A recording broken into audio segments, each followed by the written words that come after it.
The third installment of the family show was called Peterborough on the Line, Close to You, which was a word game on clothes, the clothes you wear.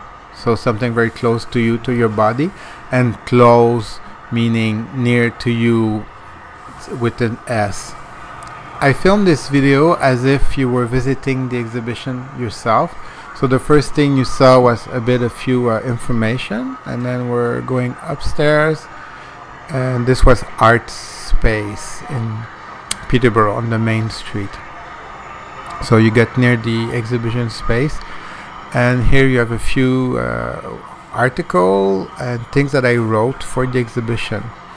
I had a small welcoming that I underlined with red as I felt necessary to welcome people. The text went as, "Welcome. This is a show about people around you, about your community. I have invited different members of your community to share themselves with you. 3 have answered, each have a podium to tell you their story. A 4th podium is left empty and silent in honor of those survivors who have yet to find their voice." All the texts were written by me. Since most of the books and literature and research I was doing is in English, it was quite easy for me to write in English. And actually, even if I'm French Canadian, French born, French raised, French everything, I found then that French was much harder than English. Today it's more even. I enjoy writing as much as music, as much as my installations. For this exhibition, I remember I came early to visit the space, and I sat in the space and I said, what do I want? What do I need here? And after a while, as you will see, there's a brick wall on one side, and I felt like, okay, outside, and then the washing machine idea came, which I was kind of very excited and scared at the same time because of this idea of how am I going to find 4 washing machines and stuff. So the installation consisted of 4 small ground installation. Each was a washing machine, a chair, a radio, and a podium. Each chair identified a kind of milieu, social environment. And this one is the white collar. I was quite impressed of seeing all these nice white people there. Mostly after being in Detroit with the exhibition before, and the Detroit history of racism and the riots. So I was quite sensitive or awakened to this idea. So each podium was a person telling his own personal story about sexual abuse. When I went to the Rape Crisis Center to invite different people, I made it very clear that I didn't want any violence in these showcase and stuff.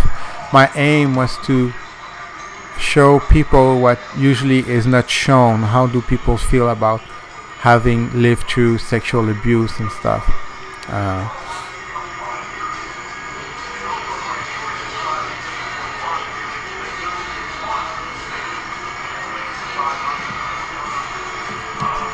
I never met this person, this man who made the small installation.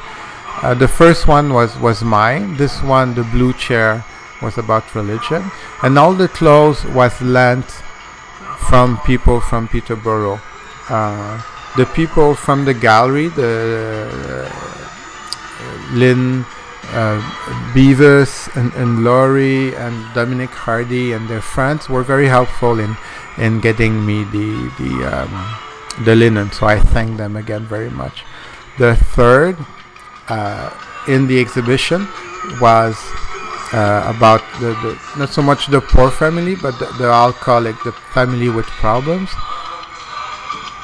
The radio that you hear is that each installation had the radio playing at a different station, so that it became a kind of a noise. You have a bit of empty alcohol. Maybe it's kind of stereotype.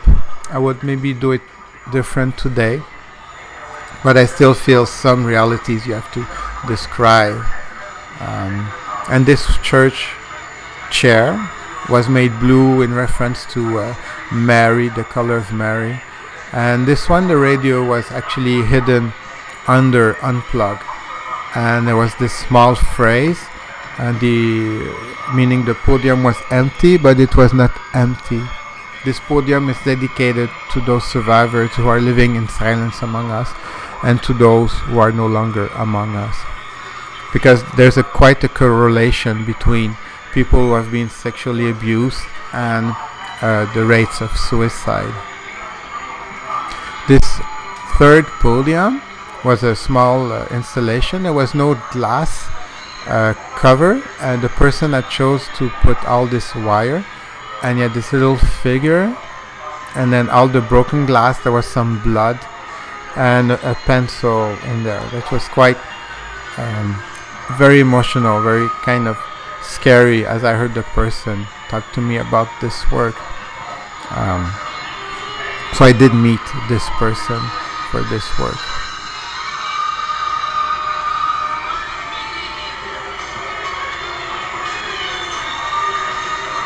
And you can see the brick wall, and then seeing directly in the street. Again in winter, as I say, I'm not lucky to have my shows during the winter period.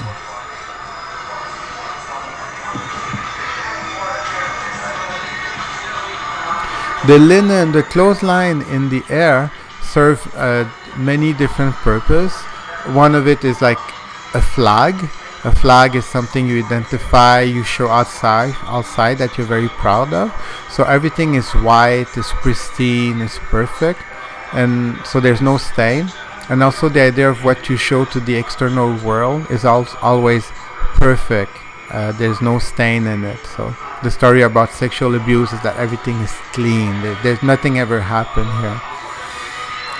This podium was my podium, my story. It wasn't made clear in itself, as again I say, it's not so much relevant that I want to tell my story.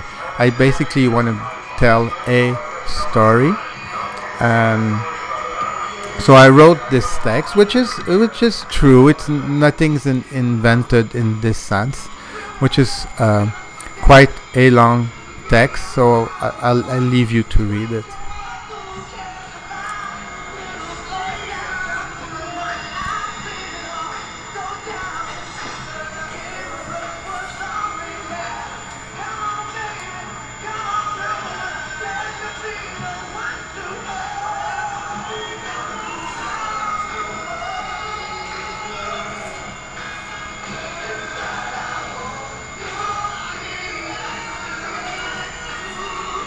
Having found out that I was abused as a kid, became a kind of a, how could I say, another way to just express whatever was happening in my life.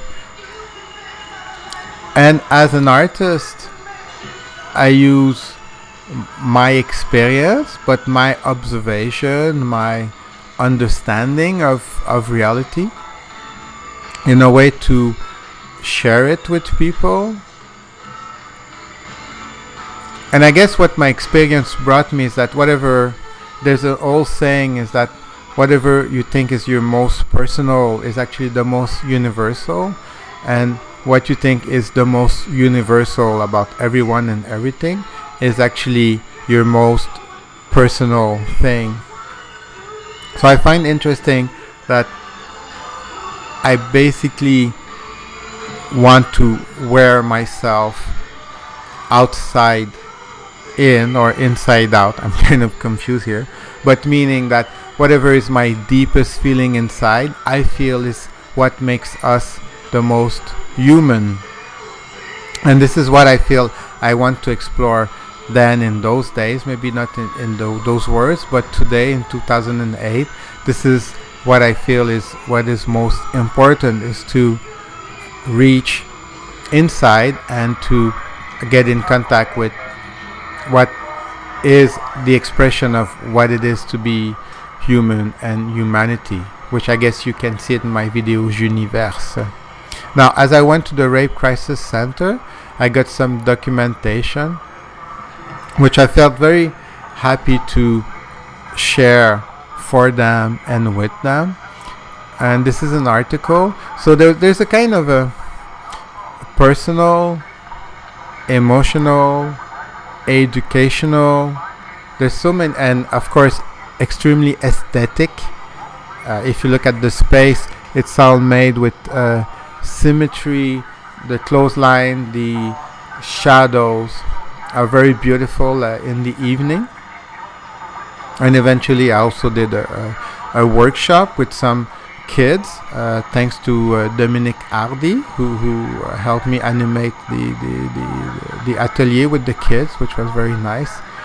And eventually I also did a performance that you can see with the performance segment of this tape.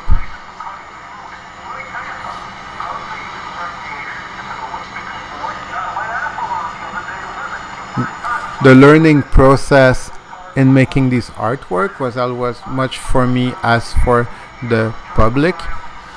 And from the Rape Crisis Center I got also some t-shirts that I've placed in the lobby downstairs.